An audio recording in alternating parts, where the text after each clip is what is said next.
Y en el inicio de esta segunda jornada, propuesta por la Escuela de Capacitación Judicial, Joaquín Víctor González, del Tribunal Superior de Justicia, llevará a cabo la disertación que lleva por nombre Capacitación en Técnicas de Recreación Virtual y Estudios sobre Márgenes de Errores en Pericias Forenses, jornada en la que disertarán la licenciada en Psicología, Marcela Escarafía, y el doctor Federico Baudino, a quien ya conocemos.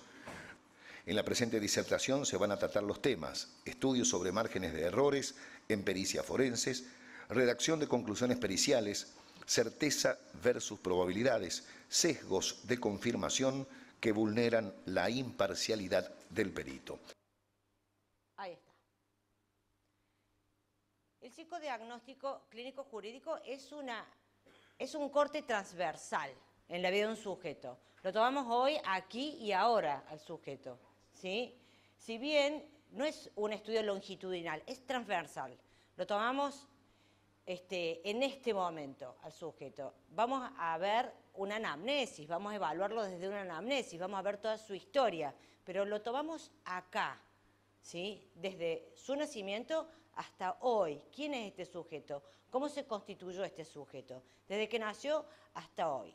Está bien, pero nosotros lo vamos a ver dentro de un encuadre completamente distinto a lo que sería el área clínica. Las condiciones en las que vamos a ver este sujeto son completamente diferentes, porque estamos en el área jurídica. La demanda es completamente diferente. A nosotros nos mandan un oficio y nos dicen: usted evalúe este sujeto. Dígame quién es este sujeto, dígame si tiene tendencia a abusar a alguien, dígame si es un sujeto impulsivo, dígame si es un sujeto agresivo, dígame si se relaciona con asimetría de poder con respecto a una mujer, ¿sí? Dígame si tiene actitudes de dominación con el género femenino, etcétera, etcétera. Si nosotros lo tenemos en la clínica, nadie va a venir a hacer una demanda clínica para plantear que tiene actitudes de dominación con una mujer. Viene a plantear un problema. Entonces aquí el encuadre es completamente diferente. Nosotros vamos a tener a este sujeto, le vamos a explicar a qué viene, le vamos a explicar, nosotros vamos a hacer una pericia psicológica, va a ser evaluado. Una vez que nosotros terminemos la evaluación, vamos a entregar este informe, ¿sí? Y la fiscalía, o el juzgado, depende de quién haya hecho el pedido, va a decidir qué es lo que va a suceder.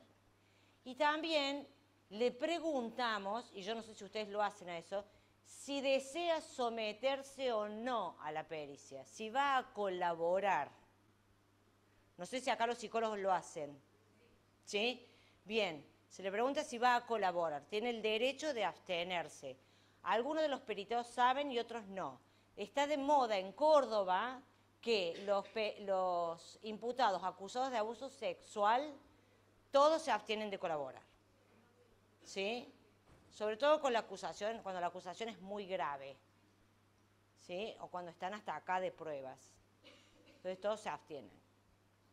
Bien, entonces, ¿qué tiene de particular esto? Nosotros estamos en una posición en donde no nos va a llover la información, como en el área clínica, donde nosotros nos sentamos, escuchamos y cada tanto hacemos una pregunta. Nos tenemos que convertir en verdaderos investigadores, en donde tenemos que buscar información, de la manera en que nosotros podamos, observando gestualmente al sujeto, porque información verbal es poca la que vamos a tener y probablemente todo lo que el sujeto haga y cómo lo haga mientras dice lo poco que dice, quizás va a ser toda la información que nosotros vamos a tener. Y a veces es la información más rica que nosotros vamos a tener, es precisamente lo que hace y cómo lo hace cuando dice lo poco que nos va a decir. Entonces, el lenguaje gestual es lo más importante a veces. Esto es muy importante para nosotros, porque además es un factor que nosotros vamos a tener que consignar en la pericia. ¿Por qué? Precisamente porque nos va a ayudar a fundamentar. El otro día, en una de mis pericias, puse que un sujeto, cuando hablaba del hecho, estaba mintiendo, porque planteaba una amnesia en bloque. ¿Sí? Él planteó una amnesia en bloque. Él decía, estaba empastillado, no me acuerdo de nada. Muy bien, la amnesia en bloque que él plantea es, me acuerdo hasta que entré a la casa y después me acuerdo que me desperté en la comisaría. ¿Sí? Bueno, ¿qué tiene de particular esa amnesia? Y bueno, la amnesia esta es, primero, utilitaria. Se acuerda justamente de la parte que no le conviene. ¿Sí? Sesga un aspecto que es inconveniente para él. ¿Estamos? Y además es en bloque. Las amnesias en bloque no existen. ¿Sí? Salvo en los estados de intoxicación alcohólica grave, y él solamente se había empastillado. Y además, cuando él lo dice, se ríe. Entonces ahí tenemos un lenguaje gestual que acompaña parte de la clínica que él plantea una amnesia en bloque. ¿Está bien? Entonces tenemos un elemento de la clínica que nos dice que está mintiendo y además el lenguaje gestual que él sonríe y se ríe cuando dice no me acuerdo. Tenemos que decir el sujeto se ríe, es decir, el lenguaje gestual acompaña la mentira de este sujeto, ¿sí? Lo tenemos que decir.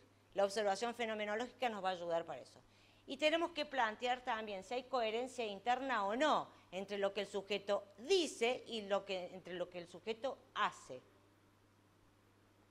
Y si hay discordancia, también tenemos que plantearlo. Si hay coherencia y si hay discordancia. Porque eso va a hablar de cuáles son las contradicciones que hay en el material. Y esas contradicciones nos van a llevar a veces a nosotros a dudas. Y si tenemos alguna duda, también tenemos que plantearlo. A veces nosotros nos preguntamos, ¿qué hacemos con la duda? ¿Hay algún juez acá? ¿Alguna vez algún perito dijo en su pericia, no sé? ¿Alguna vez algún perito en su pericia dijo, tengo dudas? Cuando uno tiene dudas, tiene que plantearlo. Cuando uno dice no sé, cuando uno cree que no sabe, tiene que decir no sé en la pericia. Y tiene que explicar por qué no sabe. Porque puede ser que no haya salido el dato. O puede ser que, por ejemplo, el sujeto esté preparado. Alguien lo haya entrenado para las técnicas proyectivas. Entonces yo en la clínica, el sujeto me dice una cantidad de cosas y tengo una cantidad de material. Vienen las técnicas proyectivas y me sale otro material completamente diferente. Entonces yo tengo toda una cantidad de indicadores clínicos que me dicen que este sujeto es un psicópata. Pero cuando voy a las técnicas proyectivas me dicen que este sujeto es Teresa de Calcuta. Tengo una discordancia, no hay coherencia interna entre los datos. ¿Qué supongo yo? Que este sujeto está entrenado. Porque creo en lo que vi. Se supone que tengo experiencia clínica para saber qué es lo que he visto. ¿Sí? Supongo que este sujeto está entrenado. Y entonces, o no me termina de quedar claro. A lo mejor no tengo totalmente claridad si está entrenado o no. Me queda la duda. Tengo que poner en la pericia. Me queda la duda. El material proyectivo no es lo suficientemente confiable. No puedo llegar a una conclusión. Lo pongo en la pericia y no llego a una conclusión. No lo sé. Lo tengo que poner. ¿No le sirve más que yo diga eso?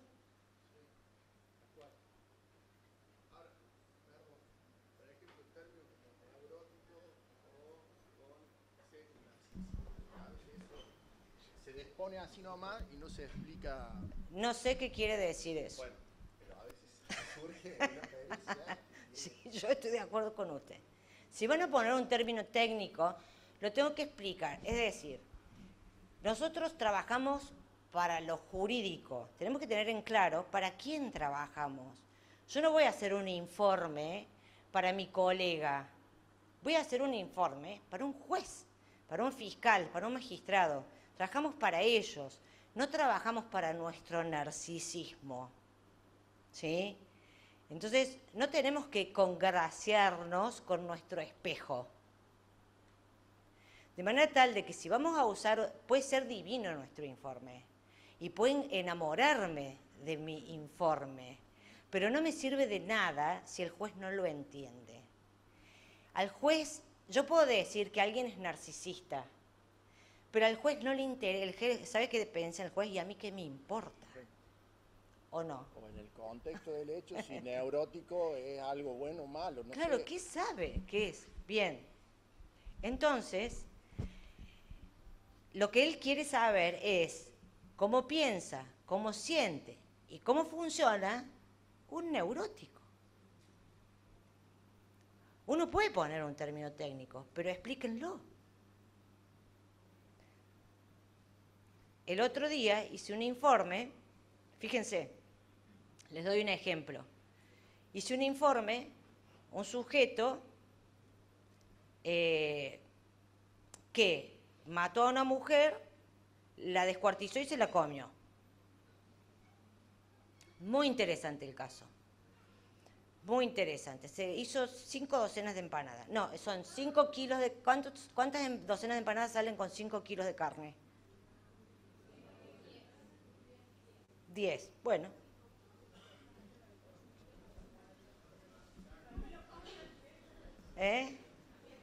Dicen que estaban muy buenas. Bueno, no sé, qué horror. Habría que haberla probado para decir qué horror. No sé. Bueno. Fíjense que en ese caso, él tiene la personalidad y la historia típica de un serial. Si esta es la primera vez que lo hace, yo no lo sé, yo creo que es la primera vez, por el recorrido histórico que él tiene, creo que es la primera vez. También creo que él quiere que lo detengan, este es mi pensamiento, pero tuve que ir explicando cómo se fue construyendo la personalidad de él y cómo opera la disociación en él.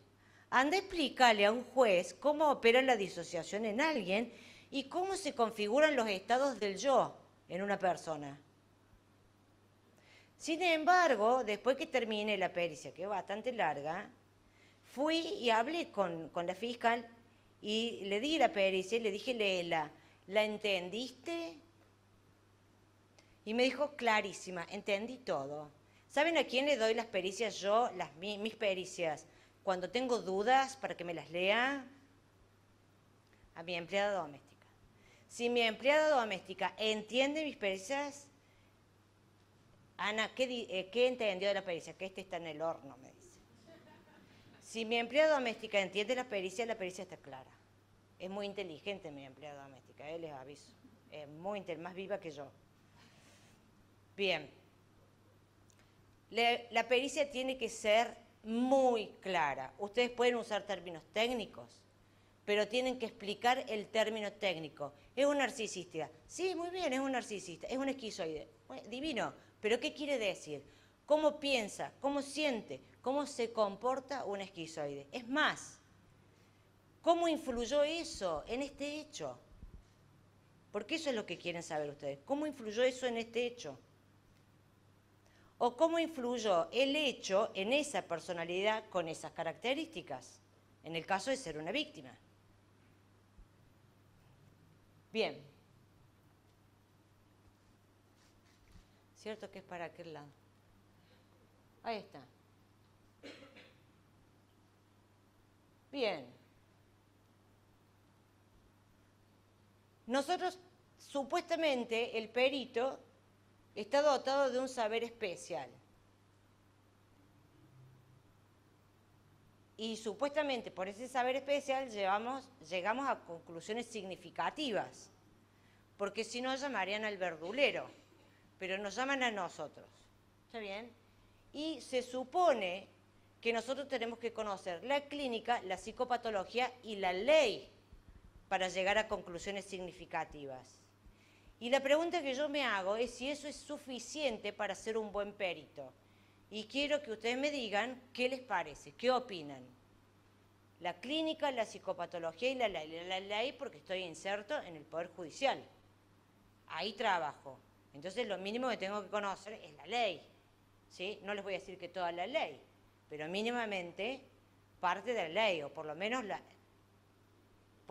los artículos del código, ¿sí?, con los que yo, digamos, trabajo habitualmente, del tipo de delitos, ¿sí?, con los que yo trabajo habitualmente. Entonces, ¿qué piensan ustedes con respecto a esto?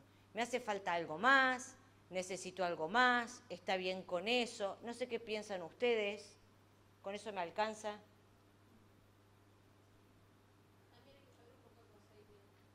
Muy bien. Ley. Hay que saber procedimiento. ¿Qué más? La cultura del lugar. Sí, señor. Sí, señor. ¿Qué más? ¿Ustedes que nos critican? Y estamos bien criticados, porque parte de esa crítica nos la hemos ganado en buena ley.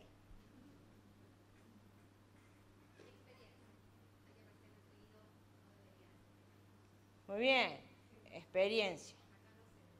Entonces ahora tenemos clínica, psicopatología, ley y experiencia. Conocer la cultura del lugar. Procedimiento. ¿Qué más?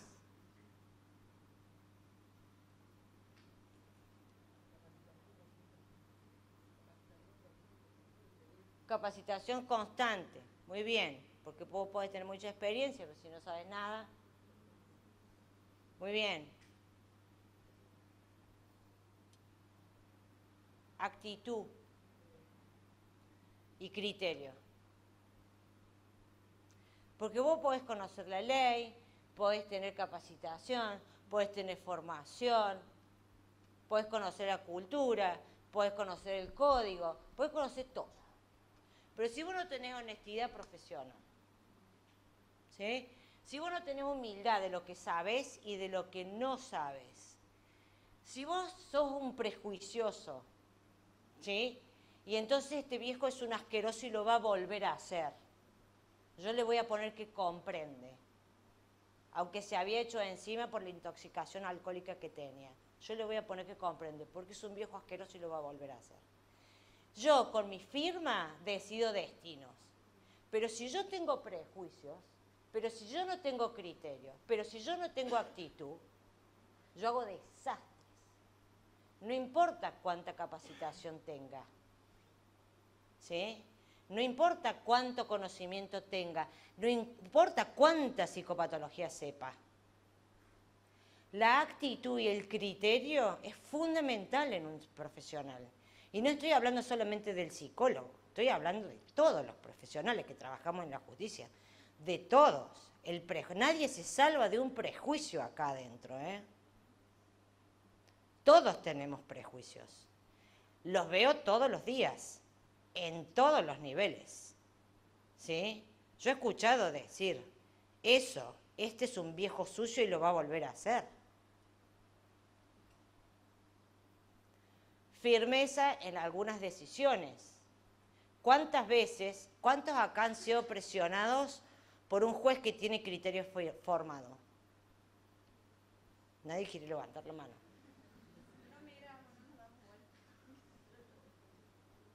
Los jueces tienen criterios formados y llaman por teléfono, enojados por lo que uno puso en la pericia, porque no les gusta lo que uno puso en la pericia. Te quieren linchar a veces. Lo lamento. Esto es lo que sale en el material. Esto es lo que hay. Bueno, tener firmeza para tolerar la crítica del perito de control, la crítica del colega, la crítica del fiscal, la crítica del juez, la crítica de quien tiene otro criterio. Tener firmeza para tolerar ese tipo de cosas. También, porque es difícil tolerar la crítica, sobre todo cuando uno no tiene muy buena formación y tiene dudas. Y vamos a lo de recién. ¿No tenemos que tener dudas? ¿Nos tenemos que jugar por un diagnóstico? No, no nos tenemos que jugar por un diagnóstico.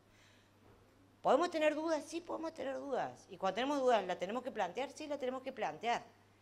Pero qué difícil, ¿no? Que es decir, tengo dudas, la voy a plantear. ¿Saben cuántas veces he estado en cámara y yo he dicho, no sé, no tengo el elemento para contestar lo que usted me está preguntando? No lo tengo, no lo sé, no llego hasta ahí. No sé. Pero uno tiene que tener con qué. Y ahí, de eso depende la formación. Si vos no estás muy formado, tampoco tenés espaldas para ir a contestar no sé. No sé si me entienden. Bien, entonces, te quiero decir, si vos sos hijo de la ignorancia, bien, entonces hay que ir y capacitarse. Capacidad reflexiva. Bien. Si uno no tiene capacidad reflexiva sobre mi propio caso, ¿sí? Sobre mi propia pericia, sobre el caso que estoy conversando con vos, si yo soy una persona rígida, está difícil que yo pueda cambiar de hipótesis. Hay que revisar, estoy viendo bien. Lo peor que le puede pasar a un juez, a un fiscal y a un perito es no saber lo que no sabe. No saber lo que se le pasó por alto. Eso es lo peor que nos puede pasar. ¿Sí? Bien, sigamos. Saber decir que no, ya lo dijimos a esto. Bien, vamos a hacer entonces, para el diagnóstico, ¿qué vamos a hacer? Vamos a proceder primero con entrevistas, vamos a hacer una anamnesis, que es historizar al sujeto. Ahí vamos a ver ya en un ratito que vamos a preguntar en una anamnesis. Vamos a evaluar a este sujeto con las técnicas. Primero vamos a hacer entrevistas clínicas, es decir, vamos a preguntar cosas, etcétera, etcétera, las entrevistas clínicas que necesitemos. Y después lo vamos a evaluar con técnicas, que pueden ser técnicas proyectivas y técnicas psicométricas. Las técnicas proyectivas ustedes las conocen, ¿no es cierto? Bien, que puede ser Bender, Marcover, el Roger. Y las técnicas psicométricas pueden ser el MMPI o cualquier escala de personalidad, la escala de trauma de Davidson, el DES, el PAI, la que ustedes quieran utilizar. ¿Sí? Lo mejor es combinar ambas cosas, ¿no? Las escalas de personalidad y las técnicas proyectivas. Lo mejor es combinar ambas. Y después, lo que vamos a hacer es completar los datos, si nos hace falta. ¿Cómo vamos a completar los datos? Entrevistando a familiares. Por ejemplo, yo no sé si ustedes hacen pedir que vengan familiares o hacer intervenir otras disciplinas. No sé si ustedes reciben pedidos de que se entreviste a otros familiares o que intervengan otras disciplinas. ¿No? No escucho nada. ¿Sí?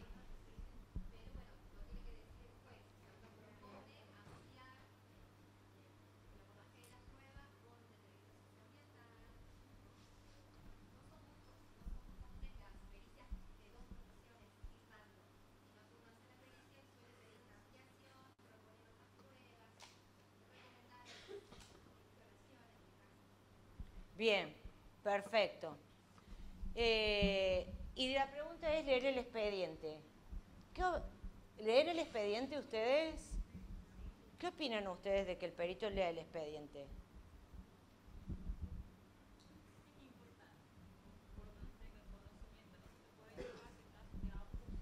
¿Cómo?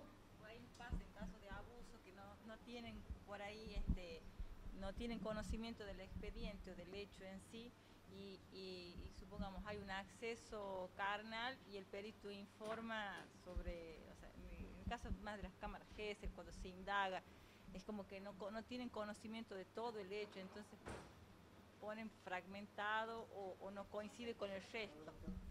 No, Por eso considero que sí. Bien. Que no ocurre. Pero ustedes no le facilitan el expediente. Ah, son de-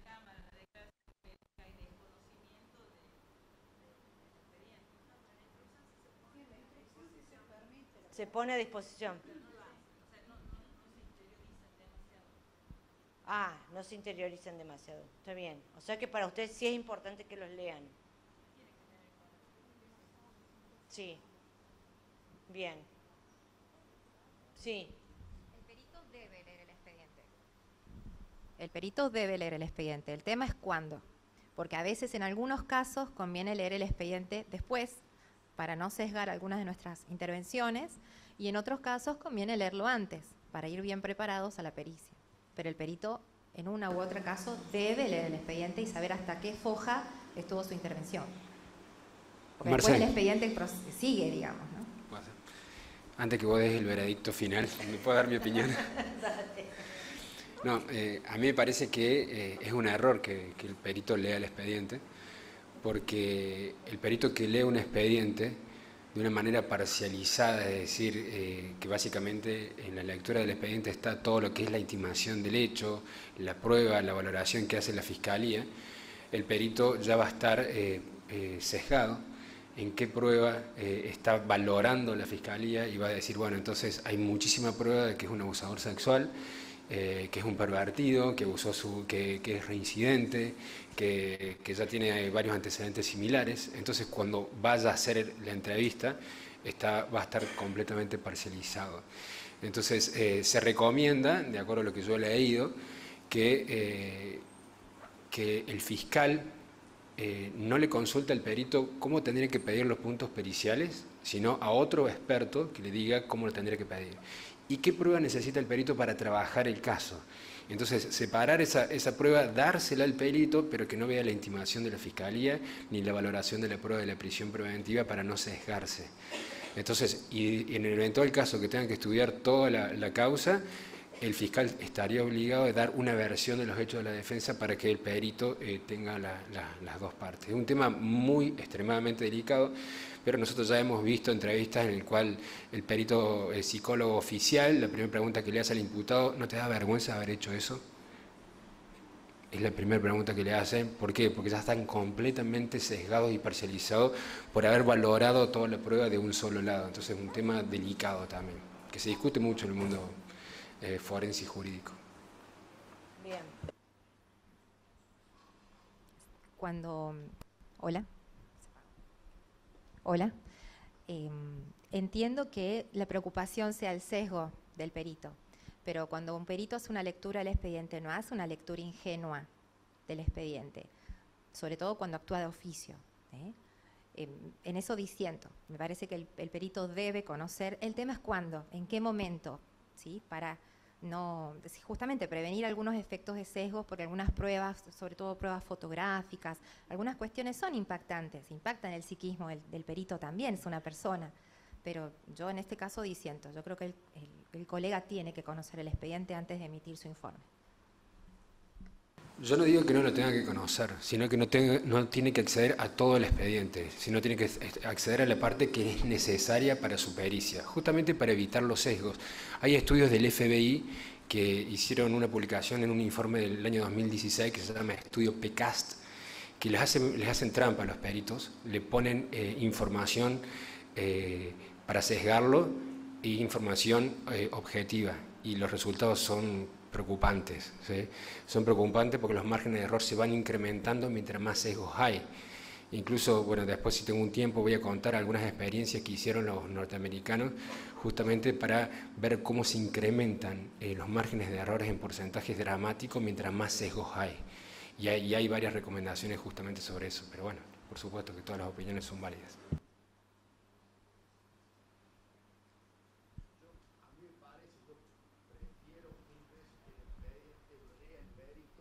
A que el perito pueda llegar a tener información externa al expediente, por ejemplo mediática, en casos resonantes, y ese sesgo puede ser mucho más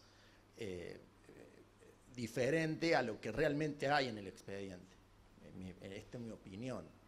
Hoy mediáticamente, si vos agarras un medio de información en un caso muy importante y ese perito no tiene contacto con el expediente, realmente no sabe si se va, porque pasa eso, lo podés ver en todas las redes sociales, lo podés ver en la prensa radial, escrita, entonces me parece mucho más que el perito pueda ver el expediente, interiorizarse en el expediente, y bueno, va a ser una estructura de la personalidad, que es su trabajo, digamos, no hacer un análisis si tiene certeza o no para imputar o para condenar. Sí, nosotros por la experiencia, yo también coincido que sí tiene que conocer el expediente. O sea, por la experiencia que tenemos en la Cámara, Claro. sentencia en esa instancia, cuando ya envían el informe del perito, es para nosotros importante cuando se nota, cuando conoce el expediente y cuando no conoce el expediente. No es que dicen que no tenga que conocerlo, sino es el momento, en el momento cuando lo tiene que conocer. Una vez que ya hizo las conclusiones, se puede preparar para el juicio para tener conocimiento acabado. Pero, por ejemplo, si nosotros tenemos que hacer una pericia caligráfica, que yo soy perito calígrafo, y nosotros tenemos información de que la persona que vamos a peritar, la firma que vamos a peritar, fue hecha por un estafador que tiene antecedentes, hay una tendencia muy alta de que la firma digan que es falsificada, ¿sí? Entonces, si uno se abstrae de la información y analiza la firma como si no tuviera esa información, y después si quiere ir al juicio puede valorarlo, los márgenes de errores se van a reducir de acuerdo a los estudios que existen. Es decir, que no es que se dice que no se tiene que preparar ni conocer toda la causa, sino los distintos momentos. Está establecido dentro de las funciones del perito, que tiene que actuar con imparcialidad, o sea, es obligación del perito actuar con imparcialidad. Pero eso es imposible. Claro, no, es imposible, realmente es imposible actuar. No, bueno, sí. Es Pero diferente. voy a poner un ejemplo. Una pericia de un abusador. A mí me toca el abusador. El abusador, ya hago una entrevista clínica, le explico el procedimiento para que usted se ponga en la cabeza de un perito, para que veamos cuánta imparcialidad puede haber, realmente. Le hago una entrevista clínica y después tomo técnicas proyectivas. En las técnicas proyectivas empiezo a buscar indicadores. La pericia de un abusador es absolutamente técnica. Técnica, ¿hay o no hay indicadores? Punto. Punto. No busco ninguna otra cosa. ¿Hay o no hay indicadores? Como si yo le sacara una muestra de sangre. ¿Cuántos glóbulos blancos tiene? ¿Poco o mucho? Eso es todo. Esa es una pericia a un abusador. Búsqueda de indicadores. El punto es que hay un rango de indicadores. Puede haber muchos, puede haber pocos, puede haber ínfimos. Eso lo convierte a usted en posible, pero poco probable, nada de probable, muy probable. En esas categorías entra un abusador con la cantidad de indicadores. Pero si yo leo el expediente, usted quedó en poco probable, o en un ni, en un rasgo de, estamos en un ni, tiene indicadores. No diría que puede ser, no son francos los indicadores, pero no podría descartar la posibilidad de un abuso. Esos son los indicadores que aparecen en usted. Pero yo leo el expediente y veo que hubo desgarros anales, desgarros vaginales, que hubo violencia, que a una nena de 5 años voy a encontrar el indicador que me falta. Voy a tender a encontrar el indicador que me falta. Inconscientemente quizás. Es posible. Va a ser difícil que yo me trate de quedar en el... Hay pocos indicadores, no puedo decir que este sujeto francamente podría tender. Tampoco podría descartarlo. Yo digo mucho eso en mis pericias. Cuando no son suficientes los indicadores, digo, no hay suficientes indicadores que me permiten inferir una franca tendencia. Sin embargo, estos indicadores indican conflictividad, por lo tanto, no puedo descartar la posibilidad. Yo digo mucho eso en mi pericia, no sé si ustedes lo dicen. ¿Sí? Hay indicadores, pero no lo suficiente, no puedo descartarlo. Ahora, si yo veo semejante monstruosidad y además veo que hay ADN positivo, por ejemplo, que hay testigos, que está todo el circo armado, y me va a costar de decir, no tiene indicadores.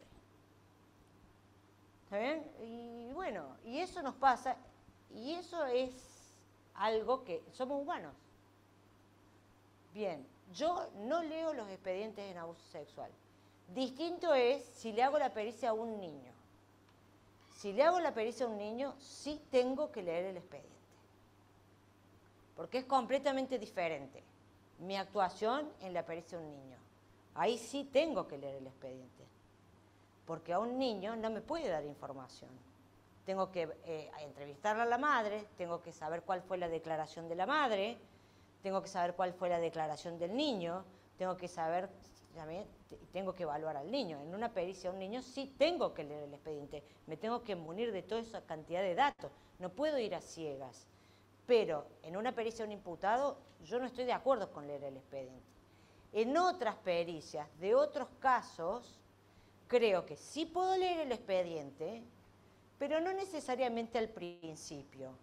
En casos de homicidios, por ejemplo, casos embromados, yo no leo el expediente antes de ver a la persona, porque no me quiero armar una idea antes, quiero que me impacte él, a mí, y hacerme una idea clínica, yo primero, y después ir al expediente. Yo no quiero que nada me impacte antes que verlo a él. Para eso estudié psicología. Y no para leer la novela primero y después ir a ver la película. ¿Está bien? Para eso estudié psicología. Voy primero, veo al sujeto, veo cómo me impacta, veo cuáles son las percepciones que tengo, hago mi análisis, después leo el expediente. Pero primero hago mi trabajo. Y entonces evito sesgo, ahí evito sesgo. Por eso yo creo que depende de cada caso. Cada caso tiene su particularidad. Creo que nos tenemos que ir cuidando. Es muy difícil evitar la subjetividad. Entonces siempre tenemos que tratar de cuidarnos. Y no tenemos que ser omnipotentes y creer que a nosotros no nos va a pasar. Creo que tenemos que cuidarnos mucho los peritos. De nuestra firma dependen destinos. Cuando nosotros decimos que alguien no comprende lo que hizo, ¿sí?, el juez, para apartarse de lo que nosotros decimos, tiene que poder fundamentarlo. Y entonces estamos dejando libre a alguien que a lo mejor sí comprendió lo que hizo y estamos dejando a un asesino libre. O sea, de lo que nosotros decimos dependen destinos. Tenemos que tener muy claro lo que estamos haciendo y tenemos que asumir la responsabilidad que nos cabe. Y compartimos esa responsabilidad con ustedes. No tenemos que minimizar nuestra responsabilidad. A veces creemos que nosotros termina nuestra responsabilidad cuando ponemos la firma y vuela el informe, uno menos. No es así.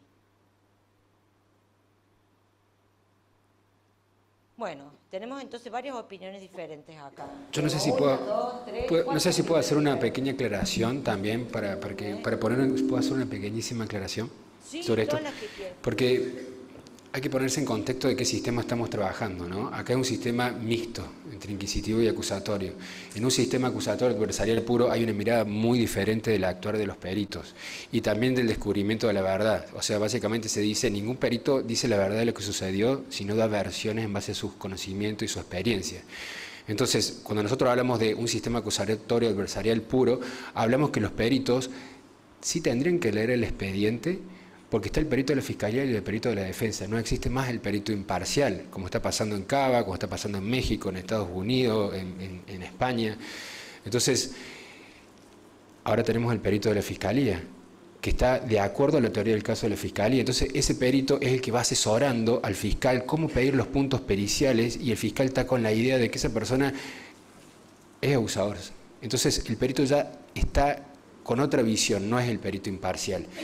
Hacia allá vamos, esa es la teoría del caso de un sistema acusatorio adversarial, y entonces va a haber un cambio de paradigma muy significativo en el estudio del expediente, ¿sí? Hoy por hoy nosotros tenemos que entender que los errores judiciales son en gran parte, según los estudios que hay de Innocent Project, el 52% de condenas injustas que se demostraron por el cambio fueron por errores periciales, de peritos oficiales justamente. Entonces ya se demostró que hay un fracaso en el sistema inquisitivo, hay un fracaso de que un solo perito tenga la responsabilidad de decir si es culpable o no, como vos estás diciendo, sino que siempre se tiene que confrontar entre dos peritos y discutir en el juicio y que después el juez decida de manera imparcial. Eso. Licenciada, doctor, estamos llegando al primer tiempo de la disertación. No sé si quieren que nos tomemos 10 minutitos. ¿Nadie quiere? ¿Un poquito más? Claro. ¿Me avisa a las 1:30? Muy bien, 1:30. Bueno. Bien. Bueno, evidentemente esto es un tema muy polémico. Es un tema muy polémico y está bueno que lo traigamos. A mí me parece muy bueno que lo traigamos. Es muy discutible y lo preocupante es que no se discute. Eso es lo preocupante, que no se discute. Si uno no lo trae, no lo discute nadie. Y se discute, ¿saben dónde? Se discute en los consultorios o en los despachos, ahí entre... Pero no se discute así abiertamente. Y hay que discutirlo, me parece. Hay que traerlo, plantearlo.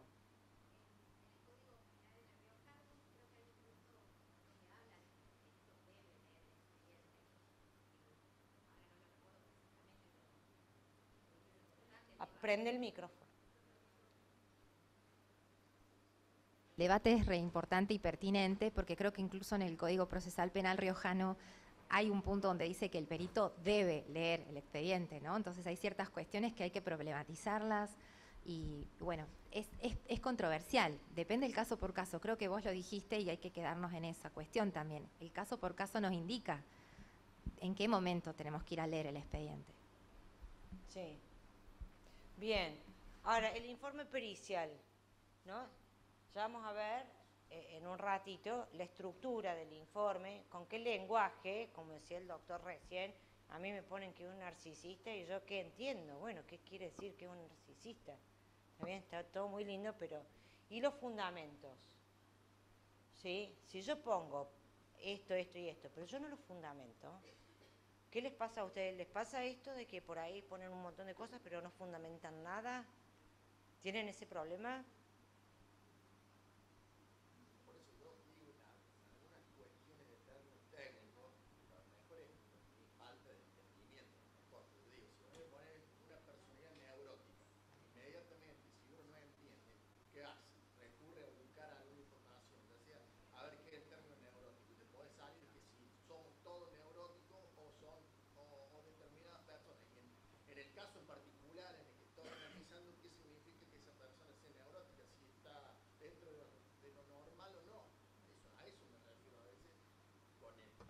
Claro.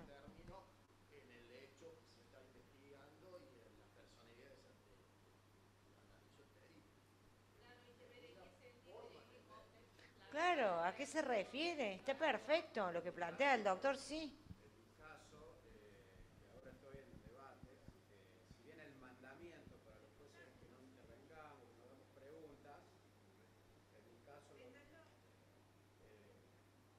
En mi caso, en los debates, si bien el mandamiento es que los jueces no intervengamos, tengamos un rol pasivo, no hagamos preguntas, yo sí me he atrevido a veces a, supongamos, a alguien afín, como usted, decirle, explícame lo que, por ejemplo, está mencionando el doctor.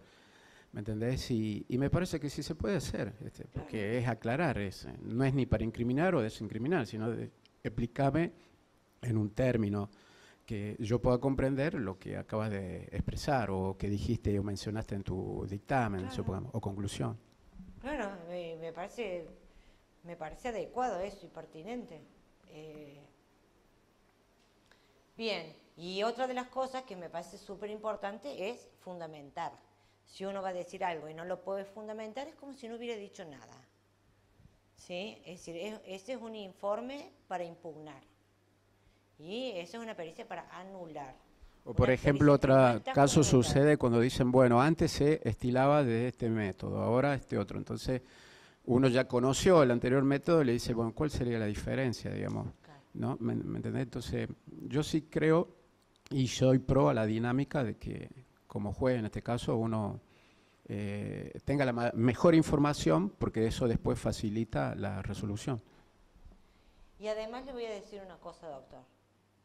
Ustedes aprenden mucho escuchándonos a nosotros. Aprenden y saben, y después nos repreguntan las próximas veces que vamos, ¿no? Y como aprenden de las otras veces que hemos ido, nos dicen, pero yo escucho al decir al doctor tal que esto es así, así, así. Y por ahí vienen y nos corrigen a nosotros. Porque a nosotros nos preguntan mucho, los miembros del tribunal intervienen muchísimo. No solamente hablamos con el fiscal y el defensor, a nosotros el tribunal habla muchísimo con nosotros, intervienen mucho, nos preguntan mucho. Y ellos, ¿sí? No, en la audiencia, muchísimo nos preguntan en la audiencia. Después, una vez que han terminado, el defensor y el fiscal, muchísimo. Y la verdad que se hace muy ameno, se hace muy interesante y muy ameno, porque por la forma en que uno ve que están interesados en saber, se interesan en saber.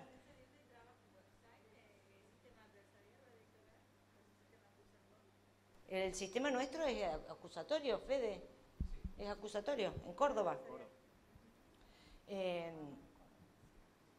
Bien, y ellos, como son muy curiosos, preguntan, y después cuando uno, ya los camaristas viejos que uno conoce desde hace años, uno va, declara y dice, bueno, pero el doctor tanto dijo que ese concepto tenía que ver con tal cosa, ¿no? Y es muy gracioso porque después van y te corrigen, te dicen, no, pero tal cosa dijo otra cosa de ese concepto. Entonces aprenden un montón. Aparte, una última cosa que creo, yo estoy a favor de la tendencia de que para la mejora en la resolución de los casos, cada vez se va acrecentando la intervención de profesionales de otras disciplinas, no jurídicas, para justamente como aporte para la resolución de un caso. Qué sé yo, por ejemplo, ahora se está incorporando algo no ortodoxo como alguien que pueda ser especializado en lenguaje corporal. Sí. Eso, un ejemplo. Entonces, sí, tal cual. Sí. Un aporte, ¿no? Respecto sí. a los fundamentos, que me parece correcto e importante que estén bien fundamentados los informes periciales. Porque en nuestra provincia, que aún estamos en un sistema mixto, desde la instrucción hasta que la causa se eleva a juicio y hacemos el debate, transcurren varios años, muchos años. Entonces, cuando los citamos a los testigos a declarar, la mayoría de las veces los peritos no se acuerdan del caso, porque aparte que es una realidad que abordan muchísimos casos, entonces no se acuerdan. Y ahí desperdiciamos el testimonio de los peritos, y entonces es importante que esté bien fundamentado para que se incorpore como prueba documental. Es que si una pericia no está fundamentada, no sirve. Esa pericia es para ser anulada. O sea, una pericia que no está fundamentada no debe salir del equipo técnico. Ese es mi criterio. La pericia debe estar fundamentada, digamos, para ser tenida en cuenta. Ese es mi criterio. Que una pericia sea válida es porque está fundamentada. Así de sencillo. Ese es mi criterio. Bien.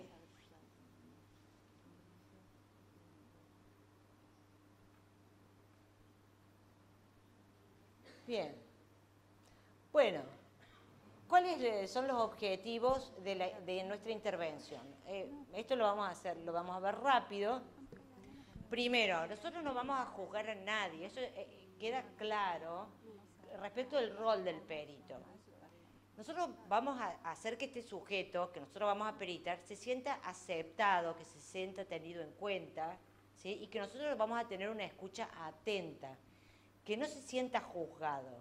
Me he cansado de ver a peritos maltratar a los peritados, solamente porque son abusadores o están acusados de abuso, o porque son ladrones, o porque son homicidas, o porque, no sé, ¿sí? Nosotros no tenemos derecho de hacer nada de todo eso. Nosotros no podemos juzgar a nadie. El juicio moral no nos compete. Nosotros lo único que tenemos que hacer es peritarlo, punto, ¿sí? Tenemos que aceptarlo, escucharlo, bajar las ansiedades de que está siendo peritado y evaluarlo, punto. Eso es todo lo que nosotros tenemos que hacer, ¿sí? Tenemos que fijar bien el encuadre y decirle a él de qué se trata la pericia y a dónde va a estar destinada la pericia. Marce, ¿puedo hacer una acotación? En ese primer contacto de cualquier perito con un imputado, lo ideal sería que siga los parámetros constitucionales, que lo vea él como una persona que está acusado como supuesto autor y que hasta que una condena no decida lo contrario va a ser inocente. Entonces que lo visualice como una persona inocente para que justamente no vulnere su imparcialidad, por un lado. Nosotros tuvimos un caso en Brasil que fue paradigmático, en el cual niño abusado en el hospital con desgarro anal, ¿sí?, ensangrentado, diciendo de que su papá lo había abusado, ¿sí? Lo detienen inmediatamente, la pericia psicológica lo destroza básicamente inmediatamente en esa declaración. 2 años después llega el ADN y se demuestra de que no era del padre, sino que estaba amenazado por el padrastro, que era el que lo había abusado. Entonces, nosotros, si no, imagínate un psicólogo que ve un caso tan drástico, ¿cómo va a hacer para no perder la imparcialidad? Entonces, eso es lo que tienen que trabajar ustedes, ¿sí? Si ustedes logran tener ese norte de decir, bueno, está acusado supuestamente de esto, y dejo todo lo que está al lado, creo que va a ser mejor el labor de los peritos. Exactamente. Sí, no olvidarse nunca de ese tipo de cosas, ¿no? Me parece que... ¿Se oye? Ah, sí, sí se oye. Bien. El Código de Ética de la Asociación de Psicólogos Forenses de la República Argentina dice que nosotros debemos avisar, a informar a la persona que vamos a peritar cuál es nuestro rol, quién ordena la pericia, cuáles son las características de la pericia. Vamos a efectuar un informe y le debemos advertir que puede negarse, ¿sí?, a prestarse a la pericia. Esto anda como quiere. Ahí está. Muy bien. ¿Qué vamos a hacer en una entrevista? Lo primero que vamos a hacer nosotros es observar, ¿sí? La capacidad de observación fenomenológica debemos desarrollarlas. Es una pena que si hay algo que no nos enseñan en la universidad es psicopatología y fenomenología de la percepción. No nos enseñan ni a detectar síntomas psicopatológicos, ni a observar a las personas, qué es lo que tenemos que hacer. Ninguna de esas dos cosas nos enseñan. Lo tenés que aprender afuera. Bueno, perdón, en mi universidad, no sé acá. En la mía no te enseñan eso, aprendés después. Bien, ¿qué vamos a observar? Lo primero que vamos a observar, ¿cómo entra? ¿Cómo entra? No lo vas a observar de que se sienta. Observás cómo entra. A veces uno hace el diagnóstico mirando cómo entra. A veces uno ya sabe cuando lo ve entrar. Bueno, después de 30 años de estar ahí adentro uno, los ve entrar y ya sabes. Vas pasando por la sala de espera y sabes que ese Pérez, que es el tuyo, el que te toca ahora, lo viste ahí y ya sabes. ¿Está bien? Bien. Entonces, observar. Lo primero es observar la actitud que tiene, la postura, ¿sí? Cómo mira, cómo camina, la tensión muscular que tiene, la mirada. Te mira de soslayo, te mira de frente, la mirada es fija. ¿Se acuerdan que les conté recién el descuartizador que...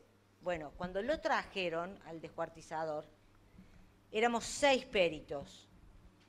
Lo traen a él esposado Y cuando lo traen y se abre la puerta, yo lo miro, yo conducía la entrevista, yo lo miro y yo dije, ay, no, ¿Sone? Dije, estoy frita. Porque la cara de asesino que tenía ese tipo, yo dije, estoy frita. O sea, si a este tipo yo no lo aflojo, estoy en el horno, porque no me va a dar ni media información. No saben la mirada de ese tipo. Mirada de asesino serial tenía. Yo dije, ¿por qué vino así? Me hubiera puesto otra cara.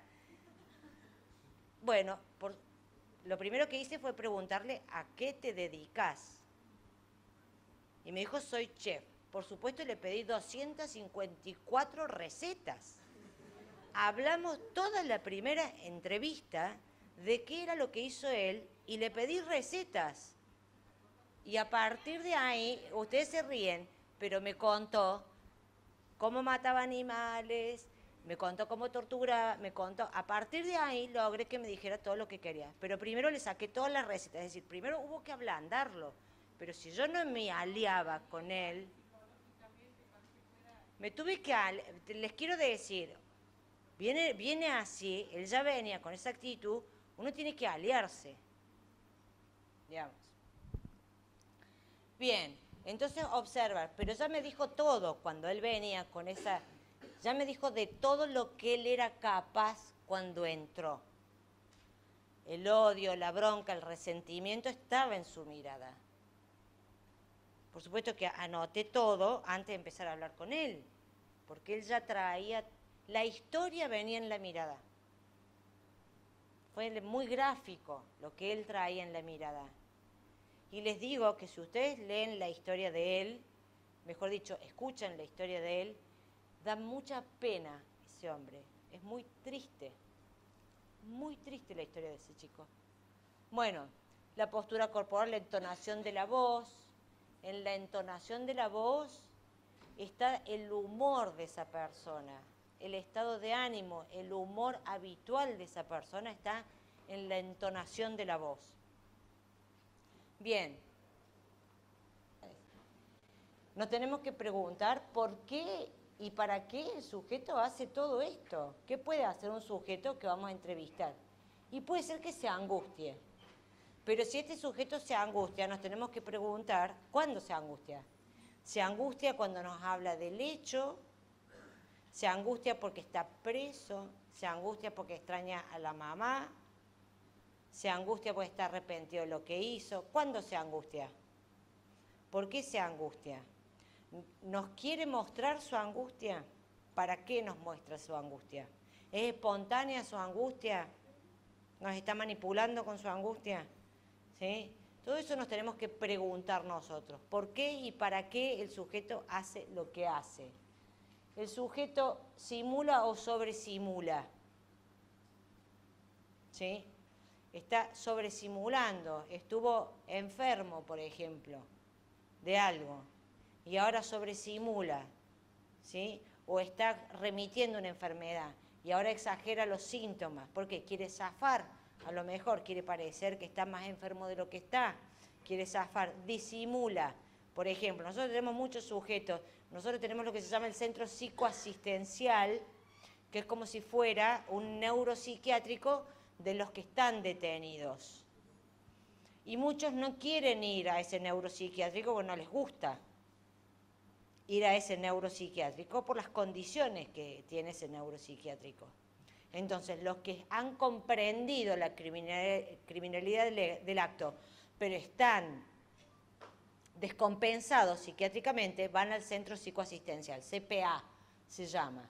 No quieren estar ahí, quieren estar en Bower, quieren estar en la cárcel o quieren estar en la calle. Entonces, ¿qué hacen?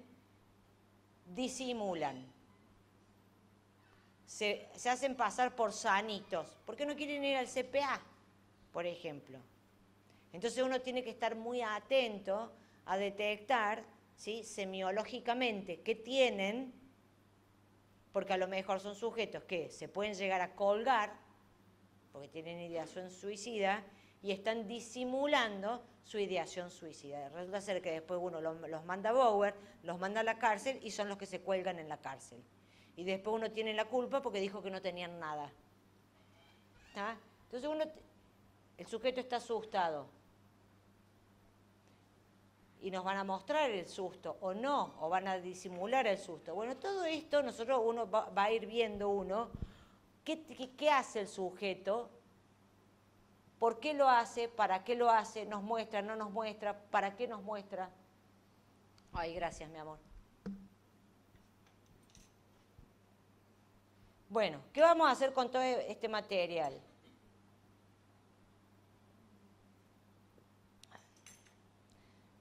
Lo vamos a hacer constar en el informe. No nos vamos a quedar con este material, lo vamos a hacer constar en el informe. Porque a lo mejor, miren lo que les digo, es el único dato que vamos a tener. Y a lo mejor es el mejor dato que vamos a tener. Porque a lo mejor todo eso que obtengamos nosotros de la observación va a ser mucho mejor que todo lo demás que obtengamos de las técnicas. Porque si tomamos un MMPI 2, por ejemplo, nos sale inválido. Me pasó a mí. Tomé 6 policías acusados de torturar a una persona. Les tomé todas las técnicas gráficas, les tomé Roger y el MMPI 2. Todo me salió inválido. Todo.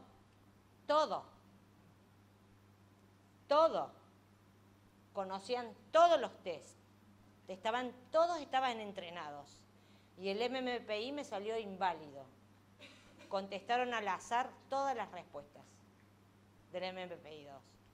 Así que todo me salió inválido. Del Roger me contestaron todas populares, todas bien vistas. Índice de realidad 8. Bueno, ustedes sé que no entienden nada de lo que estoy diciendo, pero las técnicas me salieron todas maravillosas, como si fueran todos angelitos del Señor. O sea, todo me salió inválido, no podía tener en cuenta ni analizar nada del material que tenía. Lo único que tenía, ni siquiera el material clínico, porque no tenían conflicto con nadie, habían tenido una historia perfecta, su matrimonio funcionaba perfecto, no tenía material, nada. Lo único que tenía yo era material gestual, nada más. Lo que yo observé de material no verbal era lo único que tuve y fue lo único que pude poner en la pericia. De ahí saqué el perfil de personalidad. Fue lo único que pude poner. Por supuesto con la limitación del caso. ¿Y qué tuve que poner en la pericia? Que no tenía nada. Eso puse en la pericia. Mire, señor fiscal, no tengo nada. De 6 personas no tenía nada para decir salvo eso.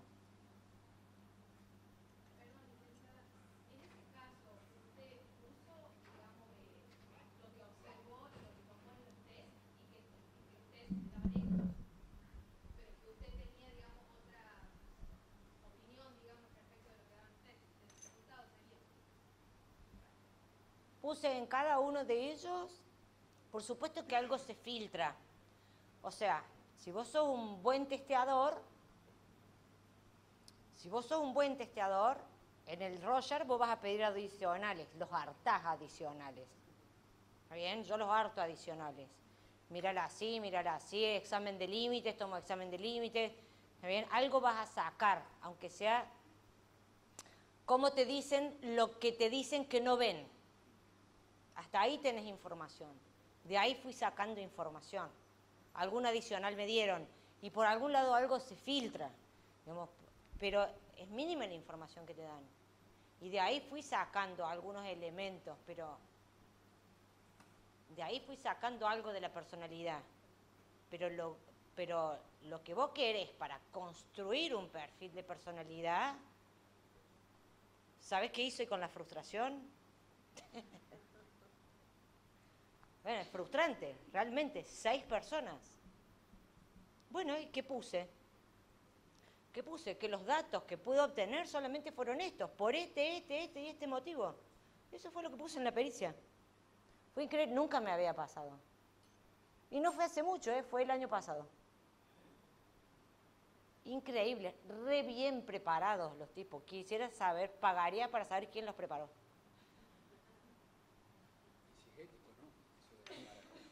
No, no es ético prepararlos, obviamente que no. Sé que hay un psicólogo que está preso que los prepara. ¿Sabías vos?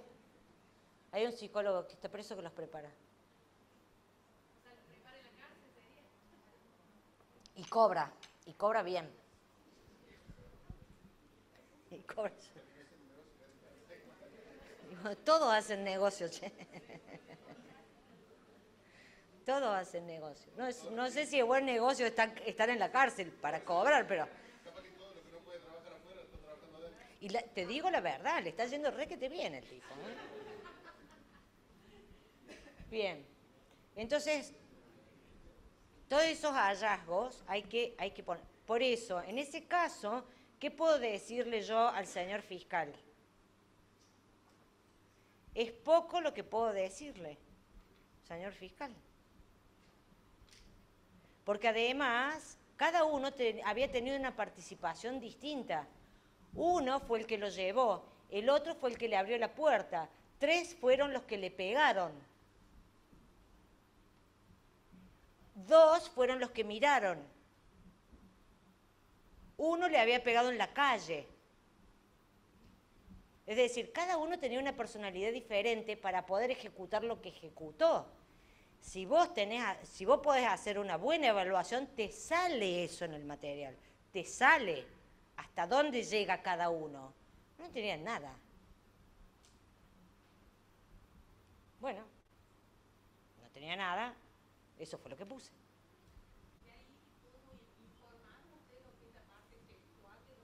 Todo. Imagínate, al detalle me fui. ¿Queda algún registro audiovisual No. entrevistas No. para que alguien pueda contraponerse, por ejemplo, a la evaluación suya? No tenían perito de control y no se filmó nada. O sea, que lo que yo vi y lo que yo puse de lo que yo vi y mis inferencias son totalmente cuestionables.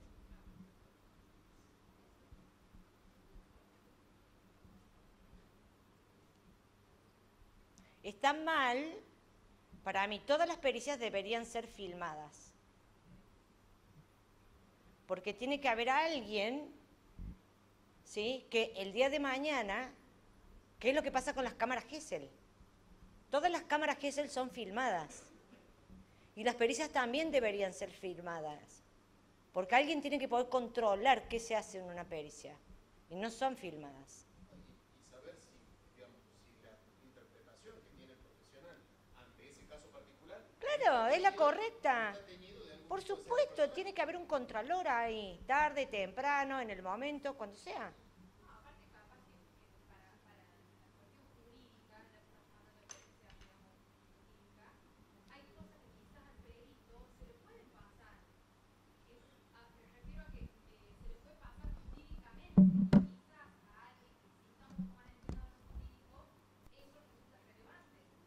Absolutamente, absolutamente, por millones de motivos tiene que ser grabada. Y no lo son. Bien, muy bien. Bien, y con esto voy a terminar, mejor dicho, voy a pasar a otra cosa para poder terminar y dejarle el espacio a Federico. Y voy a ir con el tema del informe pericial. Me voy al informe pericial. Y me voy a los fundamentos del informe pericial. Me voy a la estructura de un informe pericial. Avanza, por favor, y te voy a decir cuándo tenés que parar. Seguí. Acá es la anamnesis, cómo hacemos una anamnesis que vamos a averiguar. Y vamos, seguí.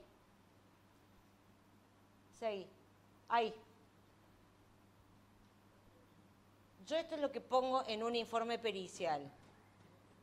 ¿Qué dice el código? El código dice que nosotros tenemos que dejar constancia en un informe pericial de todo lo que hemos hallado y cómo lo hemos hallado, una descripción de lo que hemos hallado y de cómo lo hemos hallado. Y hacer una descripción de todos los procedimientos que hemos llevado a cabo y de los hallazgos que hemos tenido a raíz de esos procedimientos que hemos hecho. Entonces yo yo hago una descripción de todas las técnicas, pasa a la siguiente, por favor.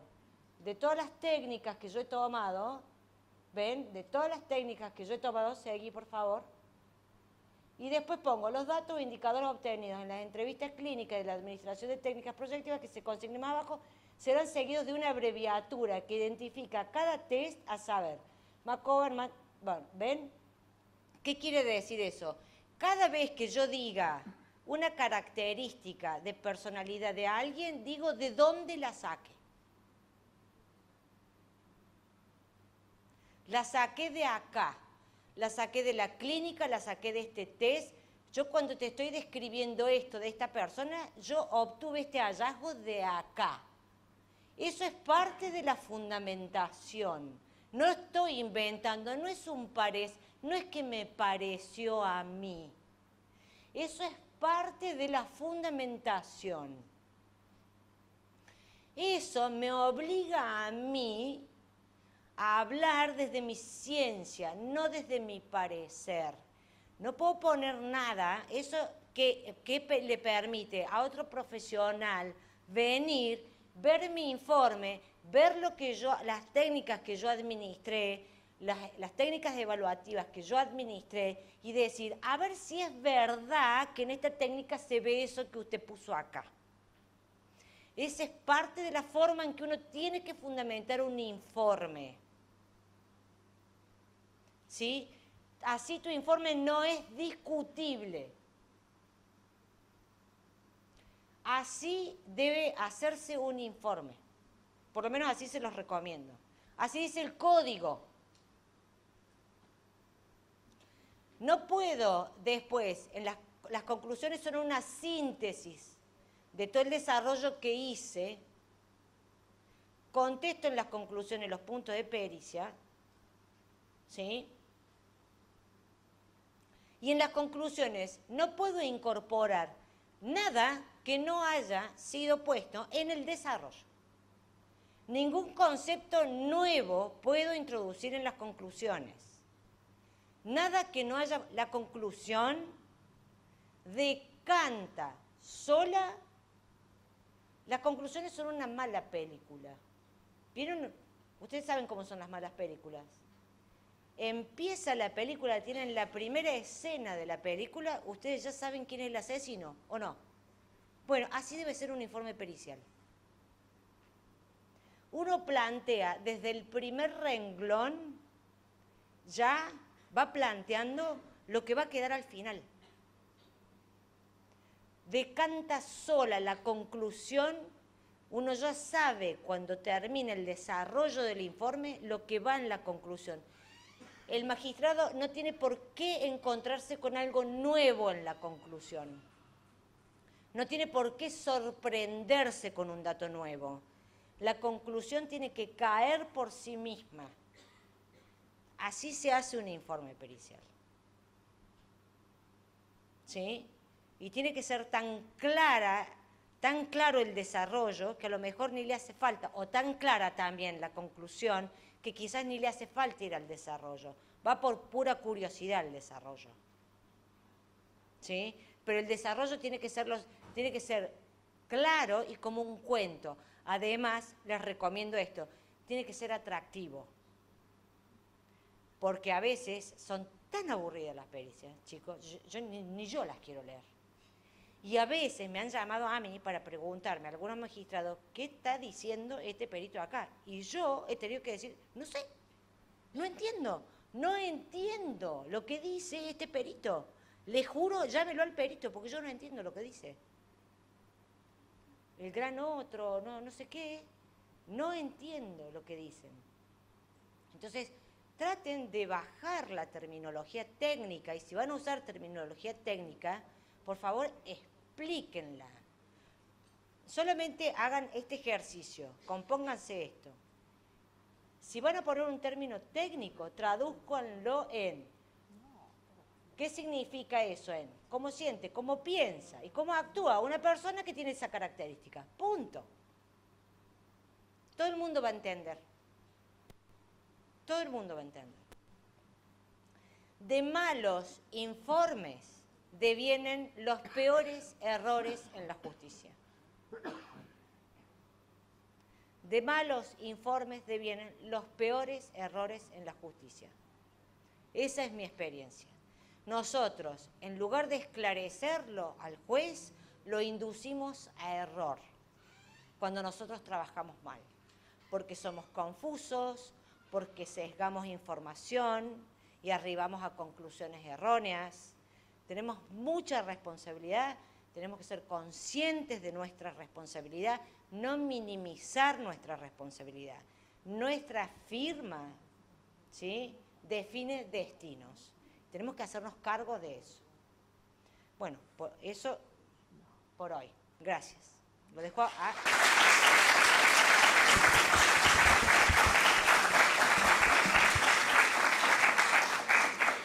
Igual, Marce, quédate con el micrófono cerca porque vamos a ir seguramente charlando. Bueno, en estos breves minutos voy a tratar y voy a procurar de ser sintético en lo que quiero exponer, que son los márgenes de errores en las pericias y los sesgos de confirmación. Para mí, yo le dije el otro día, es una alegría poder exponer con personas que quieren aprender y que haya peritos por un lado y magistrados por otro. Estoy en una posición que soñada, así que voy a tratar de aprovechar estos minutos. Y bueno, y también hacer esta pequeña aclaración que por más que yo diga las cosas de manera muy convencida, es mi opinión en base a la experiencia, que no significa que yo tenga la razón de lo que le voy a decir, y traten de visualizarlo de esa manera, porque hay veces que me pongo medio eufórico y digo como conclusiones muy certeras, pero es una visión que puede cambiar en cualquier momento. Quiero empezar diciendo de que nosotros tenemos que tener claridad de que el sistema que ustedes están transitando es completamente obsoleto y en el mundo jurídico ya no se está implementando más y hay un cambio completamente rotundo a un sistema acusatorio adversarial, que en Córdoba no lo estamos llevando como deberíamos porque lamentablemente estamos atrasados, pero en algunas provincias argentinas como Río Negro, como Neuquén, están llevando un sistema acusatorio adversarial puro en el cual los jueces no tienen conocimientos del caso y tenemos peritos de la Fiscalía y peritos de la Defensa, ¿sí? Esa aclaración es importante porque yo voy a estar como criticando algunos aspectos que están transitando ustedes en este sistema inquisitivo y bueno, no significa de que sea una visión mía, sino también es este cambio de paradigma que nosotros estamos transitando. Yo le decía recién que las ciencias forenses en el mundo entero están en crisis, como no estuvieron años atrás. Están en crisis porque la ONG Innocent Project empezó a demostrar una gran cantidad de errores judiciales y como le contaba, en el año 2016 Obama solicitó un informe al FBI para analizar los márgenes de error en las disciplinas forenses y los resultados fueron dramáticos, ¿sí? O sea, se puso en jaque a toda la ciencia forense. Desde, por ejemplo, las huellas dactilares, que uno decía, bueno, es auténtica, se corresponde al imputado y no había más discusiones, hicieron pruebas y establecieron que había un error cada 306 informes, ¿sí? Pero se incrementaba notoriamente cuando existían sesgos de los peritos. Entonces agarraron a 5 peritos muy reconocidos de distintos estados de Estados Unidos y le dijeron, quiero que me perites estas huellas dactilares, ¿sí? El FBI ya las analizó y dijo que eran falsas, le pusieron ese sesgo. Pero era una trampa, por supuesto. Era una pericia que ya ellos habían hecho 5 años atrás, en el cual los 5 habían dicho en distintos trabajos de que eran auténticos. Solamente uno se quedó con el mismo resultado, los otros 4 cambiaron el resultado, ¿sí? Simplemente porque pusieron un sesgo allí. Entonces, imagínense cómo está en crisis la ciencia forense, que se está discutiendo desde la Universidad de Girona con los máximos procesalistas en gran cantidad de libros, incluso Mauricio Duchle lo critica, de que no se pueden incorporar nuevas técnicas periciales si no siguen, por lo menos en gran parte, los criterios Dauber, de que tengan publicaciones en revistas calificadas, de que tengan validación de pares, de que tengan una anuencia en la comunidad científica. No dejan incorporar nuevas técnicas periciales, cosa que años atrás sí se podía. Y en los estudios de Innocent Project se llega al que el 52% de las condenas erradas habían sido por errores periciales que después se modificaron. Desde que apareció el EDN se empezaron a demostrar que muchas ciencias no eran tan exactas. Cotejo, ¿hay algún perito balístico aquí? Ah, bueno, los licenciados en criminalística también trabajan con pericias balísticas. Bueno, allá me dicen que sí. Por ejemplo, la identificación de vainas o casquillos, cuando nosotros decimos corresponde esta arma, ¿sí? Entonces, claro, te lo dicen con certeza y no existe la certeza. A ustedes, a los peritos, les digo, por favor, nunca concluyan un informe con una certeza. No lo hagan nunca, porque no existe la certeza en las ciencias forenses. Existen márgenes de errores en todas las disciplinas forenses, incluso el ADN, ¿sí? Entonces el estudio PECAS del FBI llega a que hay un error cada 52 informes de identificación de correspondencia de vainas. Entonces empezamos a tener información de márgenes de errores. ¿Y cómo tienen que concluir los peritos? En un sistema inquisitivo, los jueces le piden a los peritos que concluyan con certeza. Porque la estructura de este sistema está pensada para que los jueces digan la verdad de lo que sucedió. Entonces necesitan que un perito diga las cosas de una manera categórica. En un sistema acusatorio adversarial eso no existe, ¿sí? No hay un perito que diga una conclusión certera de lo que sucedió. Yo les comentaba, me ha tocado ir a juicio y contar con mucha seguridad cómo habían sucedido los hechos, pero siempre aclarando en base a la prueba recolectada. Si de repente me dan otra información del lugar del hecho, mi conclusión puede ser diferente.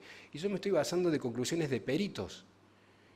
Y esas conclusiones que me estoy basando, si fuera otro perito que hubiera llegado a otra conclusión, mi conclusión sería diferente. Se trabajó en planimetría del lugar del hecho, con un margen de error muy alto. Probablemente, si se hubiera trabajado con tecnología avanzada, mi conclusión sería diferente. Entonces, hay una premisa en un sistema acusatorio adversarial que dice, no se llega a la verdad de lo que sucedió, ¿sí?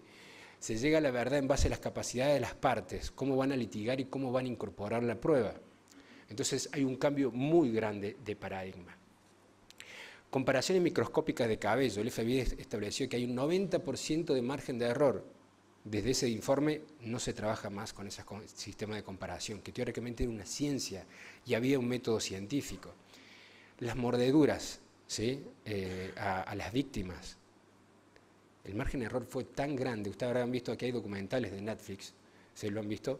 Bueno, es tan grande que ya se aconseja, y de hecho no sé si algún estado lo sigue utilizando, directamente ni siquiera pedirlo como punto pericial cuando hay una mordida, porque los márgenes de errores son extremadamente grandes. Huella de calzado, huella de neumático, completamente discutido al punto tal de que muchos estados en Estados Unidos no solicitan este tipo de pericias. ¿Qué tenemos que tener en cuenta nosotros? ¿Cómo podemos reducir los márgenes de errores? Hay técnicas para reducir esos márgenes de errores que yo se los voy a recomendar siempre a los que van a litigar, sean fiscales o sean defensores. En primer lugar, los norteamericanos dicen, nunca digas que hay un 0% de margen de error, nunca digas que no hay certezas. Y nunca pongas en tu conclusión palabras como identificación, porque ya está probado que no hay ninguna técnica forense que pueda identificar, ¿sí?, con esa técnica que determinado imputado participó. Se tiene que hablar de palabras como compatibilidad, como correspondencia, en base a la información obtenida, justamente para no inducir a error a los magistrados. ¿Y cómo reducimos esos márgenes de errores? Hay 4 consejos para reducirlos. En primer lugar, control de parte. Qué peligroso que un perito oficial diga una conclusión única. Yo les digo sinceramente, es como agarrar una moneda y tirarla para arriba y vemos si sale cara, es condenado, si sale cruz, no es condenado. ¿Cuántas veces me tocó a mí en las reuniones interdisciplinarias hablar con los peritos, por ejemplo, de derecho de tránsito, que recién hablaba con una de ellas, o psicólogos, y entre ellos estar discutiendo cómo podría haber sido el hecho que se investiga?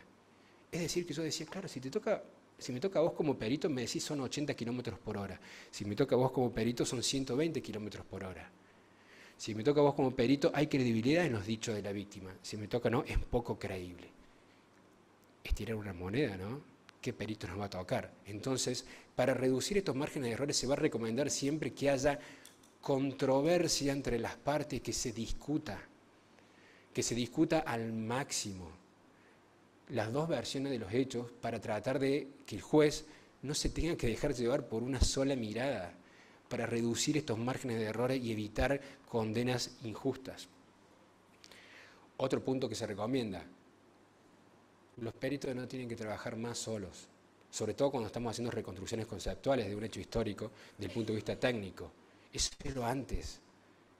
Se recomienda en todos los libros de prueba pericial los trabajos interdisciplinarios. No trabajen solo los peritos, ni siquiera un perito en hecho de tránsito. El perito en hecho de tránsito que está trabajando solo está perdiendo la capacidad de poder vincular otros elementos probatorios. ¿Hay rastro de sangre? ¿Por qué no podemos hablar con un especialista en rastro de sangre? Me interesaría que el que hizo el plano nos dé una información. Me gustaría ir al lugar del hecho con un especialista en criminalística, que podamos discutir el tema. Y en estas discusiones que queden plasmadas en acta de reuniones interdisciplinarias. Se reducen los márgenes de errores cuando se van discutiendo con distintas profesiones. Cuando nosotros creamos la Oficina de Reconstrucción Virtual, utilizamos la metodología y que quedó plasmada en las normas ISO 9001, de que no vamos a sacar una conclusión sin la reunión interdisciplinaria del médico forense, del balístico, de los especialistas en rastro de sangre, y lo vamos a discutir y vamos a poner conclusiones, porque de repente, claro, el médico forense vio determinadas circunstancias del lugar del hecho y tiene otro parecer. El balístico le cuenta algo y lo mira de otro lado. Lo que estaba tan seguro no era tan cierto. Entonces, la segunda recomendación: peritos, trabajen en reuniones interdisciplinarias. Incluso le pueden exigir al fiscal de que lo pida, que haya una audiencia, que haya control de parte y que se discuta. Se van a sacar una mochila de encima, no tienen que ustedes ser el que va a bajar el martillo de la culpabilidad de un supuesto autor. Un tercer punto: un contrainterrogatorio riguroso. Qué horror cuando va un perito oficial y el abogado que tiene que contrainterrogar no está preparado. No sabe cuáles son sus debilidades. No existe un perito que vaya a dar una conclusión que no tenga debilidades desde el punto de vista técnico. Todos la tienen. Y si el abogado no está formado, no tiene un perito de parte, alguien que lo haya asesorado, y no hace un contrainterrogatorio riguroso, va a entrar esa conclusión como si no hubiera ninguna duda.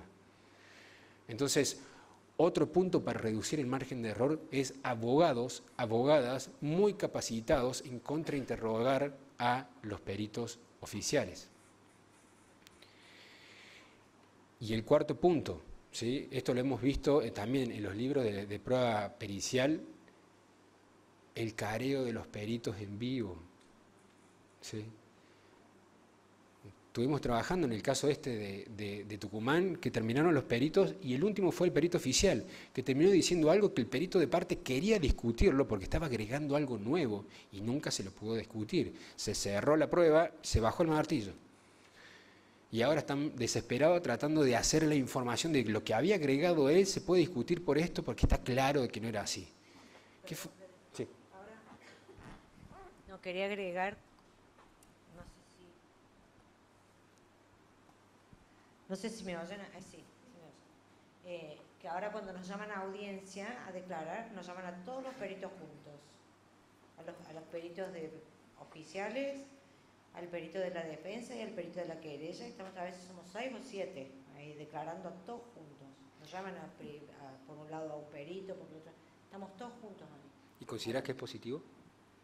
Yo creo que para los jueces sí es positivo. Los peritos sudan. Los peritos sudamos, pero yo creo que para los jueces sí es positivo. Sí, yo creo que sí. Porque de repente escuchan distintas opiniones, se discuten y el juez saca su propia conclusión. ¿Pero qué pasaba antes? Eso no se daba. Iba un solo perito de decir cómo había sucedido el hecho y el juez compraba esa visión porque no tenía otra alternativa prácticamente. Sabemos que no se tiene que ceñir por lo que dice un perito. Pero si el perito oficial te está diciendo, comprendió o te está diciendo una conclusión muy categórica, difícilmente el juez se puede correr.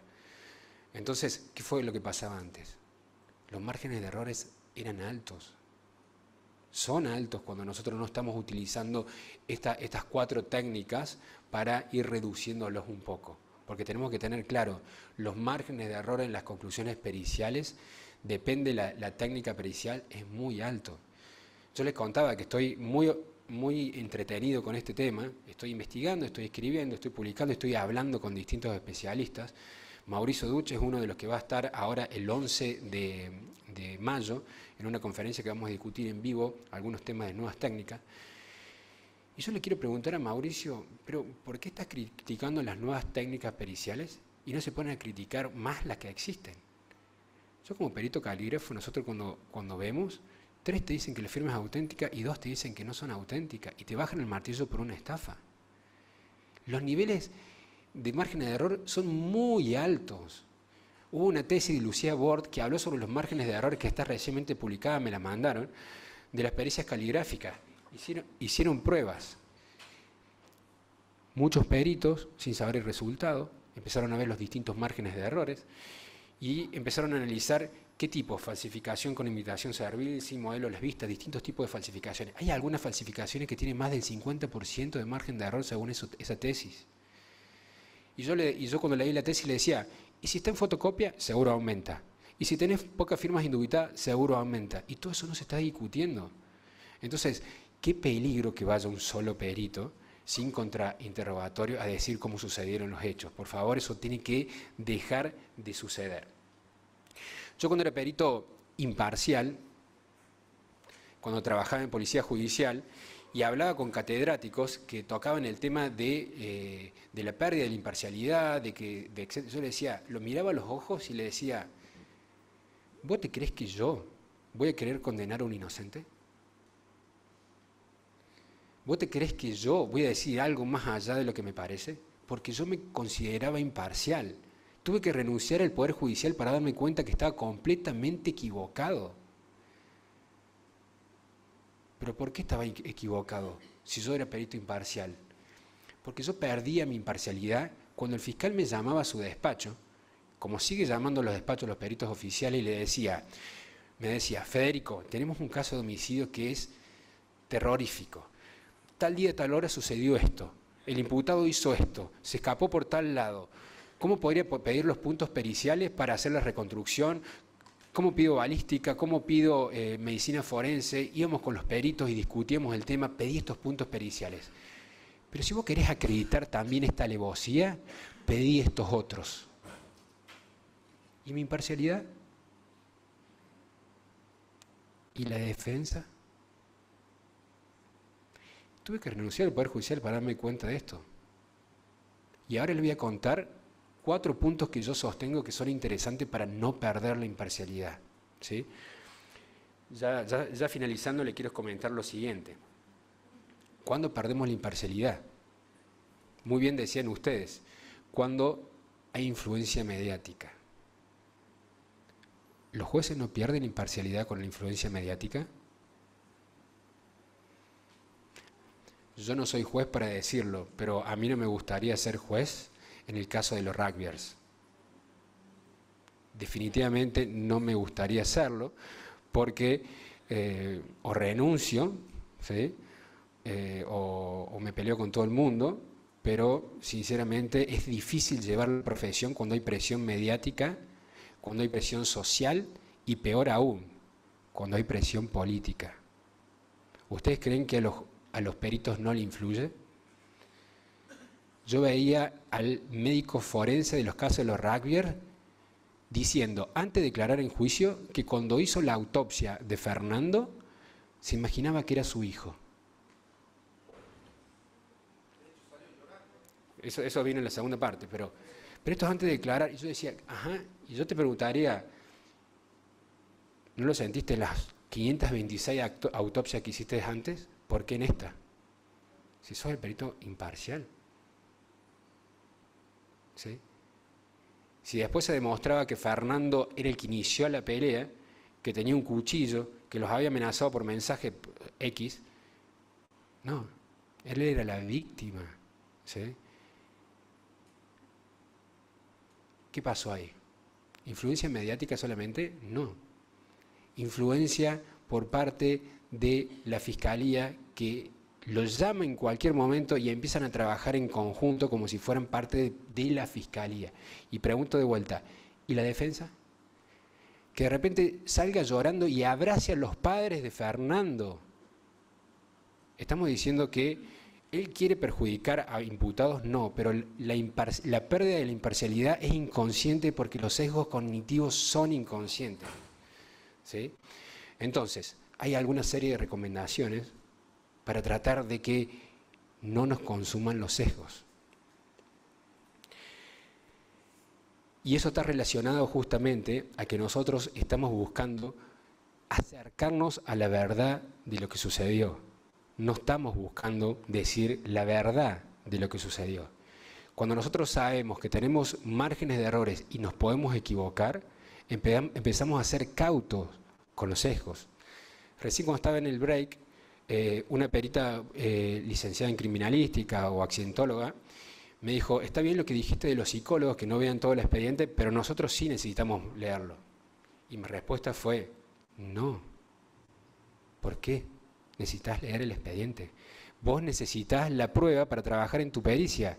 La prisión preventiva de valoración del fiscal, de los antecedentes que tuvo por picadas, te van a crear sesgos.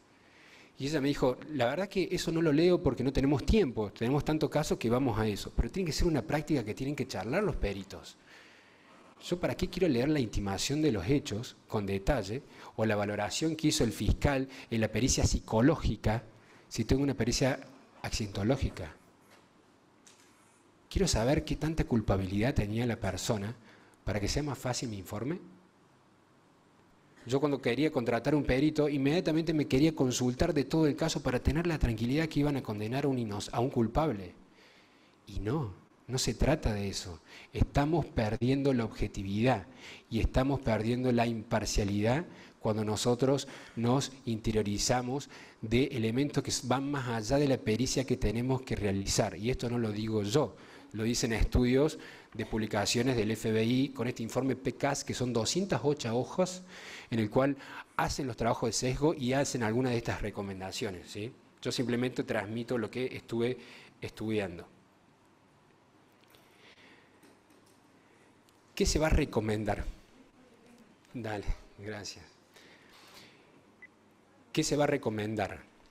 En primer punto, y lo recomiendan los especialistas, si nosotros tenemos esa pericia en hecho de tránsito de un caso mediático, el jefe le va a tratar, de la persona que va a estar, le va a tratar de decir, no mire los medios, no discutas el caso con tus colegas que sí están viendo los medios, no discutas el caso con tu familia que sí están viendo los medios. Punto 1.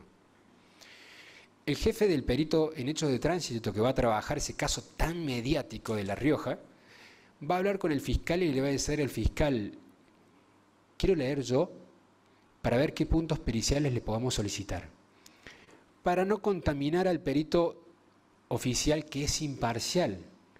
Vamos a proteger su imparcialidad para que incluso tenga más valor en el juicio. Imagínense ustedes como jueces o juezas que escuchen que el perito hizo todo para no contaminarse. ¿No les da más tranquilidad? Le va a decir al fiscal, estos van a ser los puntos periciales que vamos a pedir al perito, y le va a decir, necesita esta prueba. ¿Sí? Entonces el fiscal le va a acceder, ahora es todo digital, ¿sí? En un sistema acusatorio adversarial en el cual todos son audiencias orales, ya ni siquiera se llama expediente, es como un insulto. Yo a veces se me escapa y digo expediente y los procesalistas me dicen, ¿qué? No, ¿cómo expediente? Es el legajo. Va el fiscal con algunas hojitas digitales, que es su legajo, y va la defensa con algunas hojitas, que es su legajo, su investigación, y van al juicio oral. Pero no, nada de expediente. Entonces le van a dar la información digital que necesita el perito oficial para hacer esa pericia accidentológica, para no contaminarlos, para evitar sesgos, ¿sí?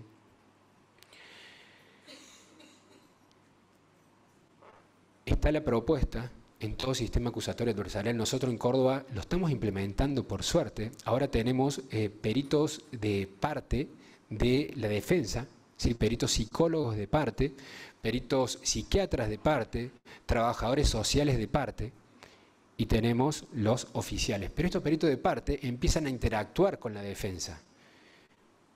Estamos en veremos todavía, porque tienen que tener todas las defensas, sus propios peritos. En una charla que tenía en Buenos Aires, decía, no, pero los peritos al final de cuentas son para responder los puntos periciales. ¡Qué error! En la facultad te pueden enseñar que los peritos son para responder puntos periciales porque son peritos oficiales que están dando clases. Y se acostumbraron a eso, pero no es así. Los peritos asesoran a su parte desde el primer momento. Y por eso es importante que el fiscal, cuando va al lugar del hecho, tenga peritos que le enseñen cómo podría llevar adelante una investigación. Pero la defensa también. Basta las defensas que no son reactivas, que simplemente dicen, yo voy a utilizar el principio de inocencia, no voy a hablar y voy a negar todo. Eso era antes. En el sistema acusatorio adversarial las defensas investigan, tienen sus peritos. El perito de parte de la defensa en el lugar del hecho le dice, la fiscalía quiere acreditar la premeditación o la alevosía, pero no lo va a poder hacer porque no va a obtener una pericia desde el punto de vista técnico para poder lograrlo. Nosotros vamos a solicitar esta pericia con estos puntos periciales para acreditar que quede plasmado, ¿sí?, en el juicio la debilidad desde el punto de vista técnico que tiene la fiscalía en la teoría del caso. Se asesoran, los peritos son parte de la teoría del caso desde el primer momento en un sistema acusatorio adversarial. De esa manera se va a controvertir la prueba de mejor calidad y va a haber igualdad de armas, que es lo que nosotros estamos buscando en toda investigación criminal. Muchas gracias.